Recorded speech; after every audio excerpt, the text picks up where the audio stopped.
Let's see. Let's turn that on. Back to the Future 2 is great. Back to the Future, Michael J. Fox, the reason I became an actor. Okay? Got a chance to meet him once. It was crazy. You won major points right now. Back to the Future. Can't pick any of your own movies. That'd just be weird. Here we go. Brazil. Terry Gilliam, probably one of my favorite directors. Extremely creative, out-of-the-box thinker, and taps into that Carl Jung part of your brain. So, not a lot of directors do that. Come on, where are you? Come on. So much shit here. This is one of my favorite movies of all time. Jeremiah Johnson. Sidney Pollack film. Robert Redford. One of the actors I try to emulate the most. Him and Newman. It's just great cinematography. About when he was shooting this in Utah, he actually bought the land of Sundance in Park City, and that's kind of where he fell in love with it. Great movie. It's all about living in the wild. All right. It's not very street. It's very anti-street, but it's a dope movie. Where is it? Right there. Oh yeah. Okay. This is definitely the best movie in the last 10 years. It's fucking gangster. Well-told story. It's shot amazing. The acting's amazing. It's kind of like Goodfellas, but better. Goodfellas, I don't know. Maybe we'll get to Goodfellas later. Okay. The ultimate buddy picture. I know it's corny. It's got lines like, "What's a dick for to pee with?" Just never gets old. Spies Like Us. Gotta go with it. Love it. Okay. I love that movie. Man, Training Day. Fuck. Here we go.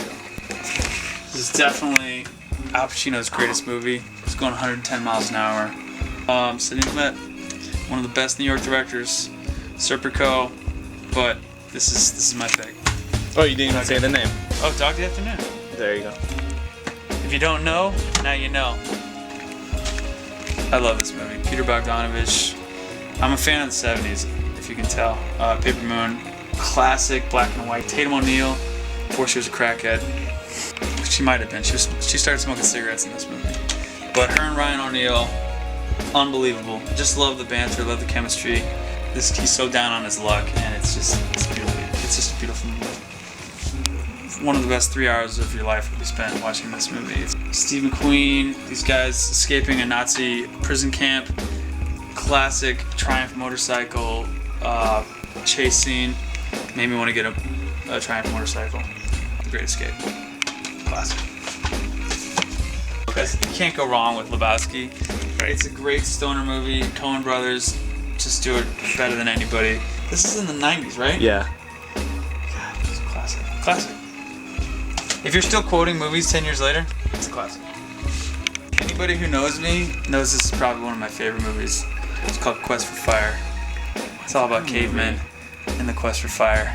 There's no dialogue. There's nothing except ooga booga. It's always fun to put on at a party. Quest for Fire. All right. Bobby made me do this. He made me throw a documentary in because he knows I love documentaries. I'm a huge Ken Burns fan. This is his brother Rick Burns did this. All about the history of New York. It's ridiculous. It goes from the Indians up until the World Trade Center. It's amazing. When I was at the inauguration in DC, I was standing in line with Ken Burns of all people, and I was telling him how much of a fan of this, even though it was his brother. But then there's Civil War. This is a little bit more famous, but I'm a New York fan, so we're gonna go New York. Right. This was not an easy list. This is sort of like the movie Sophie's Choice. Picking a child. I had a choice of 12 movies, and I had to end with my 12th movie is History of the World, Part 1, Mel Brooks. Classic, shticky comedy. That's my top 12.